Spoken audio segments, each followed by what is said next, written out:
Takže čaute bagristi a podnikatelia v stavebníctve. Dnes si preberieme nejaký pondelok, jak začal celý týždeň. Ukážeme si, čo budeme robiť celý týždeň a odpovieme si na nejaké otázky, čo ste mi písali na Instagram. Až boli fakt dosť, tak si to preberieme na konci videa. A práve akurát prevážame náš bager, tu ho môžete vidieť. A valí sa smer Trnava. Ja makám týba bla bla, dojdem a fakt deklaba. Veľa pracujem, ale bohužiaľ aj veľa chlastám. Dostávam často kladenú otázku, odkiaľ mám zákazky, odkiaľ mi prichádzajú a čo mám preto robiť. Ja už som to vysvetľoval vo veľa videí, ale najpodstatnejšie, čo musíte robiť pri týchto zákazkách, je, že vlastne vy musíte dávať o sebe čo najviac vedieť. Keď nebudete dávať vedieť o sebe, tak môžete len ťažko dúmať, kde ich zoženiete. Nech ste kdekoľvek, nech ste na sociálnych sieťach, nech ste, ja neviem, ešte na zozname, alebo ako to funguje, na Twitteri, alebo aj osobne, keď už sa rozprávate s niekým, tak musia vidieť, že vy tým žijete, vy sa snažíte preraziť, vy ste fakt dobrí a dávate o tom vedieť, takže musíte sa len rozprávať o tom s ľuďmi, zháňať si tie kontakty. Keď sa spoliehate len na tú jednu inzerčnú stránku, tak moc čísel nedostanete. Keď si ja spätne pozriem nejaké svoje inzeráty, koľko tam máme zhliadnutí, tak každý inzerát má po 150 zhliadnutí za 3 mesiace. Bez nejakého topovania. A teraz si dajte otázku, koľko z tých 150 ľudí vám reálne zavolá. Asi to spočítate na jednej ruke. A myslíte, že takáto inzercia vám v niečom pomôže? Ako pomôže to určite na nejaký rozbeh, ale dlhodobo s tým neviete sa nejak vyškálovať vyššie. Čo sa týka sociálnych sietí, tam mi zrovna neprišlo až toľko zákaziek, ako by ste si mysleli. Sociálne siete sú dobré na to ukázať svoje zručnosti, možno osloviť nejakých zaujímavých ľudí, ale absolútne som z toho nevybudoval ten počet zákaziek, ktorých mám teraz. Reálne som z toho mal príležitosť riadiť túto firmu a za ďalšie mi tam prišli 2 zákazky, z toho iba jedna bola zrealizovaná. Nič viac odtiaľ neprišlo a skôr to je o tom, že rozprávate ľuďom, čo robíte, ste ambiciózni, ľudia vidia, že ste priebojní, vidia, že chcete robiť a že na to makáte, tak vám dajú tú šancu. Keď už si naviažete kontakty, tak vám budú dávať viac a viac práce. Keby to mám tak zhrnúť, tak za posledný mesiac, 2 mi neprišlo z inzerátov ani jedna zákazka. Všetko to prišlo cez kontakty a to je to najdôležitejšie. Keď vám vypadnú inzercie, že vám nebudú ľudia volať, tak najviac vám pomôžu tie kontakty ostať stále v práci. Dorazili sme do Trnavy a pravdepodobne tu asi ani moc nemôžem natáčať, lebo sme vo veľkom korporáte a oni si dávajú fakt pozor na to, čo sa tu robí. Takže vyložíme tu bager. Možno tamto už budem môcť natáčať, aj keby nie, tak si natočím niečo, však musím vám ukázať nejaký ten content. Ale ideme nájsť vôbec, kde budeme čo robiť. A potom ešte prekladivo, vyložíme bager, ideme prekladivo a budeme zbíjať. Nech je pre ťažké zločiny podpalačstva z boja na rebro nahák obesený. Konečne sme na správnom mieste, vyložíme bager, počkáme na kladivo a ide sa makať. Každý víkend je touchdown, tejto hotelovej izby dnes urobíme maštál. Je to fajn, ale táto minca má 2 tváre. Keď vy zaspávate, ja vyrážam len domov. Bohužiaľ ani jedna žena to nechápe. V hlave má penáže, dneska zaspeškám za to. Ja nemôžem za to, jak striko priťahujem ženy a fízlov a zadujem celý môj život, ale nemyslím s tým kasínom. Tak.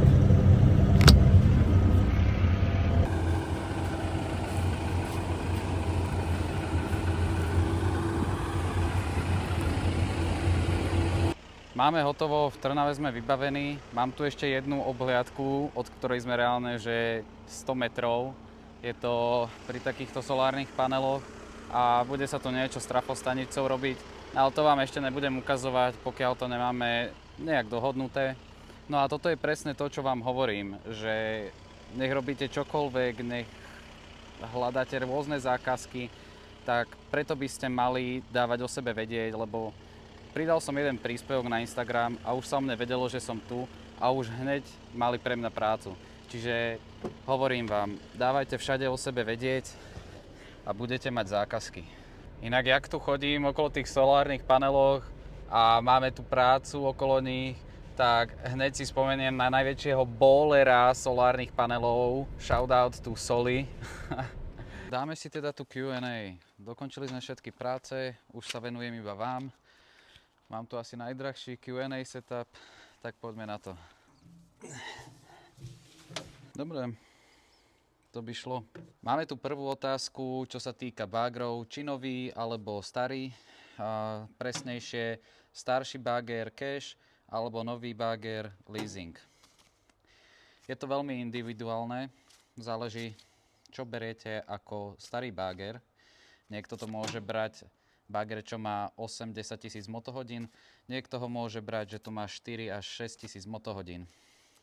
Ak viete vykešovať 4-6 tisíc motohodinový traktor báger napríklad, čo je 60 tisíc približne, niekedy to býva menej, určite by som išiel do niečoho takého, ale zase by som nemínal úplne celý ten svoj cash na to, že vykešujete ten stroj. Zase vám neostane niečo na pohon firmy a ja vám z vlastnej skúsenosti môžem povedať, že treba mať peniaze vždy pri sebe, lebo v stavebníctve je celkovo toľko nečakaných situácií, že na ne môžete doplatiť. Napríklad ako tento týždeň, že 4-krát sa roztrhla nejaká hadica, musíte mať pripravený cash na to a byť pripravený, že pri tých starších strojoch budete mať viac servisov. Zase naopak, keď chcete nový a budete teda brať leasing, tak by ste nemali dať všetok svoj kapitál na to, aby ste dali akontáciu na báger, ale mali by ste mať pri sebe prichystaných aspoň rezervu na 3 mesiace. Druhá otázka, ako sa najlepšie zháňajú zákazky. V podstate toto celé video, čo som natáčal, bolo o tom, ako najlepšie zháňať zákazky. Aj som to vysvetľoval, takže celé video máte o tom, ako zháňať zákazky. Tretia otázka, čo všetko treba vedieť, keď začínam s minibágrom. Asi myslíš, že začínaš podnikať s minibágrom, tak by si v prvom rade mal vedieť o tom stroji niečo. Nemôžeš si zobrať stroj a nebudeš ho vedieť servisovať. Čiže aspoň tie základné veci servisu. A ďalej budeš určite musieť vedieť zrovnávať terén, kopať ryhy, vedieť si držať tú líniu, ktorú kopeš. A čo sa týka iných vedomostí, tak aspoň čítať výkres, aspoň z jednoducha, aby si nevyzeral pred klientami ako hlupák. Otázka číslo 4. Aký máš názor na Rototilt? Rototilt je veľmi inovatívna technológia, ktorá ti umožní otáčať lyžicu o 360 stupňov, nakláňať ju skoro o 180 stupňov a vieš sa tým dostať do rôznych uhlov a ešte k tomu tam máš vzadu aj kliešte, ktorými si vieš posunúť materiál, vybrať kameň a podobne. To bolo pre tých, kto nevie, čo je Rototilt. Čo sa týka značky Rototilt, nemám s ňou skúsenosti, mám skôr skúsenosti so Stillwristom a vlastne to je aj všetko. Ale čo som počul, tak Rototilt je jedna z tých lepších značiek, čo sa týka rotátorov. Medzi druhé je tam Encon a až potom Stillwrist. Stillwrist to má trošku komplikované, čo sa týka prehadzovaní lyžíc a podobne. Ale keď sa bavíme o tom celku ako rotátore, tak je to veľmi dobrá vec, ktorú by som veľmi chcel na svoje stroje. 5. otázka, ako uzavrieť spolupráce. Je to veľmi individuálne, keďže väčšina klientov volá vám a niekedy sa viete stretnúť s tým, že budete aj hľadať práce po rôznych stavebných firmách, budete im ponúkať svoje služby pomocou e-mailu alebo telefonátmi, no vždy treba byť priamy na klienta, musí vidieť od vás, že ste profesionáli, že viete niečo o tých strojoch a musíte ho uistiť, že tá práca bude dokončená. Buďte sami sebou, nehrajte sa na nič, lebo aj tak sa to časom zistí, že aký ste. Ale treba byť otvorený, priamy a musíte ukázať, že vy ste ten správny človek preňho. To zistíte, ako sa rozprávať s klientami po čase a až budete v tom viac a viac pracovať a budete viac v tom zbehli. Každopádne môžem o tom natočiť nejaké video samostatné, ako sa rozprávať s klientami. Ak by ste mali o to záujem, tak kľudne píšte do komentárov. 6. otázka. Koľko vydržia jedny pásy v kope? Stále počúvam od známeho, že mu padajú. No toto asi bude, ale hej, no. Pásy by mali vydržať približne nejakých 5000 motohodín, čo sa týka gumených pásov. O železných pásoch moc neviem, popravde. Skôr som riešil servisy a výmeny pásov na menšie bagre, a to gumenné. No zase to závisí od toho, kde pracujete. Keď robíte na kamenných podložiach, tak sa rýchlejšie opotrebujú a mali by ste si to priebežne pozerať. Hlavné tie gumené pásy sú najčastejšie na to, že sa budú vyzúvať, či už tam je blato, kameň, korene a podobné veci. Záleží zase od akého prostredia, v akom prostredí proste pracujete. Musel som sa premiestniť na menej veľkolepé miesto, lebo telefón si už z toho horka povedal, že mám dosť, ja už toto robiť nebudem. Tak ideme si dokončiť posledné 4 otázky, čo som od vás dostal. A pekne si to tu vychutnám. Osprchovaný už ne po oleji, po nafte, smradlavý, pekne pri kavičke. A rozoberieme si to hneď otázkou číslo 7. A to je preprava a vodičáky. Čo sa týka prepravy a vodičákov, tak aby ste prepravovali vôbec kolesový báger, traktor báger a auto, tak potrebujete mať C-čko. V podstate, keď prevážate traktor báger a kolesový báger, stačí vám T-čko. Ale na to, aby ste previezli 4-tonový minibáger, ako máme napríklad my, tak potrebujete na to nákladné auto a na to už potrebujete C-čko. Ale aby som vám odporúčil, tak si určite urobte naraz C-čko a T-čko. Vlastne T-čko dostanete k C-čku a vyjde vás to lacnejšie. Keby si urobíte iba na traktor, čiže T-čko, tak budete platiť nejakých 600 eur a keď si potom budete dodatočne robiť C-čko, tak vás to bude stáť to isté. Akože bude vás to stať viac, ale máte v tom aj T-čko. Takže vy si len navyše priplatíte, ak si ho neurobíte naraz. Potom, čo sa týka už väčšej prepravy, tam potrebujete aj C-čko a KKVčku. Na to, aby ste si prepravili báger na nákladnom aute, nepotrebujete mať KKVčku, pretože to nespadá do kategórie, alebo to nespadá skôr do vášho pracovného zamerania. Tam to už je nejak napísané, že ak to nie je váš zdroj príjmu, byť profesionálny šofér, tak nepotrebujete mať KKVčku. Alebo opravte ma, ak sa mýlim. Ale toto som aspoň zistil. Potom tam ešte je výluka pre poľnohospodárske stroje, čiže traktory. No. A čo sa týka prepravy materiálov, na to už potrebujete mať KKVčku, a nakoľko vás to živí, tá preprava materiálov, a potrebujete mať aj teda C-čko a najlepšie aj CE-čko. Vlastne, keď už budete mať kamióny s korytami. Ale to myslím, že zatiaľ nebudete ani musieť riešiť. Otázka číslo 8, nacenenie zákaziek. Už som to vysvetľoval v niektorých videách, celkové nacenenie zákaziek, ale ja sa primárne riadím cenou na trhu, čiže urobím si nejaký research o tom, aké sú ceny na trhu, otvoril som si najskôr Bazoš, Facebook a porovnával som rôzne ceny od rôznych firiem. Niekto to robí tak, že napíše tej firme, koľko bere na hodinu, ale tie firmy vám nedajú cenovú hodinovku, pokiaľ nevidia nejaký váš projekt alebo čo chcete spraviť a konkurencii len tak svoju hodinovku nedajú. Ja som vyzistil výsledky ešte z predošlých firiem, koľko oni brali na väčšie bagre a mám to nejak v hlave ešte zafixované, čo oni ako naceňovali. No ďalší spôsob nacenenia, ako naceniť celkovú prácu, je úplne iný a tam sa pohybujeme tabuľkami cez Cenkros, ktoré nie vždy sú presné, aby som vás dopredu oboznámil, že ten Cenkros dá priemernú trhovú hodnotu, čo nie je úplne pravda, lebo neviem, kto by zarobil z Cenkrosových tabuliek.